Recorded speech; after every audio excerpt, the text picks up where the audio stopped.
স্রোতের প্রতিকূলে হেঁটে দেখেন কতজন থাকে পাশে, স্রোতের অনুকূলে তো কচুরি পানাও ভাসে। আমাদের মাঝে, আমি বক্তব্য লম্বা করব না, আমাদের মাঝে উপস্থিত আছেন যারা মাহবুব। তো উনি বক্তব্য রেখেছেন, আমার উনাকে ভালো লাগছে এই কারণে, এবং নেত্রীকে বেশি ভালো লাগছে যে যাদেরকে সংরক্ষণ করলে, যেমন ধরেন আমার এলাকায় দুইটা বন, সাতচরি এবং রেমা কালেঙ্গা আছে, সুন্দরবন, এইগুলারে আমাদের সংরক্ষণ করলে সারা দেশ উপকৃত হয়। কিন্তু আমার মনে হয়েছে যে আমাদের যাদেরকে সংরক্ষিত আসনে নেওয়া হয়েছে এর মধ্যে টপের মধ্যে আছেন যে যারা মাহবুব, যাকে নেত্রী সংরক্ষণ করাতে পুরা দেশ লাভবান হবে, এরকম একজন আমাদের মাঝে এখানে উপস্থিত হয়েছেন। আমাদের মাঝে মাননীয় মন্ত্রী, আমি আলাউদ্দিন নাসিম সাহেবের কথা বলি, ফুটবল খেলতে গেছিলাম ওনার এলাকায় গত 2 মাস আগে। তো আমি জানতাম না যে ফেনীর মানুষ এত আপন করে নিতে পারে। আমি ফেনীর মানুষ হিসাবে আলাউদ্দিন নাসিম ভাইকেও ধন্যবাদ জানাচ্ছি, বাহার ভাইকে কি বলবো, আর অনেক কাজ করে যাচ্ছেন। আর আজকে যিনি আমাদের মাননীয় মন্ত্রী এমপি তাজুল ইসলাম সাহেব, ওনার কথা কি বলবো। আমি গতকালকেও আমার কি লাখ কপাল দেখেন, গতকালকে আমার একজন পিডি গেলেন আমার এলাকায়। আমি, আপনারা জানেন যে একটা ময়লা, এমপি হওয়ার 1 সপ্তাহের মধ্যে একটা ময়লা নদীতে ডুব দিছিলাম। তো অনেকেই বলছেন যে এমপি হয়ে তুমি ময়লা নদীতে ডুব দিলা কেন? কারণ বিডি ক্লিন গেছে আমার এলাকার ময়লা পরিষ্কার করতে সারা দেশ থেকে।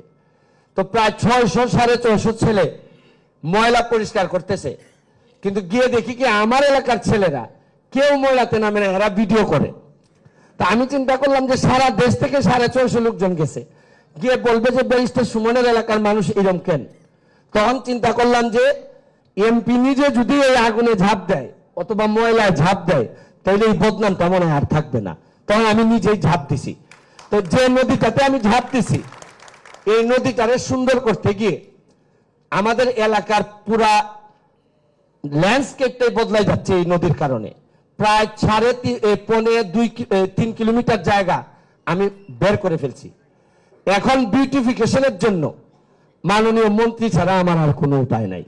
আমি আপনাদের মাধ্যমে মাননীয় মন্ত্রীকে আমি বলবো যে আমি কিচ্ছু চাই না মাননীয় মন্ত্রী, আপনি আমার এটাকে একটু ভিজিট করে দেখে যদি মনে হয় যে এটা একটা সম্ভাবনার জায়গা, যদি মনে হয় এটা একটা এলাকার ল্যান্ডস্কেপ বদলাই দিবে, তাহলে আপনি আমাকে একটা বরাদ্দ দিবেন।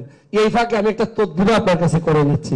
তাহলে আমার মনে হয় যে আমি যে কথা দিছি যে 4 বছরের মধ্যেই আপনাদেরকে আমার এলাকায় নিয়ে যাব, যে আপনারা দেখতে পারবেন যে একজন এমপি চাইলে বঙ্গবন্ধুর সোনার বাংলার একটা অংশ তার এলাকারে বানাইতে পারে।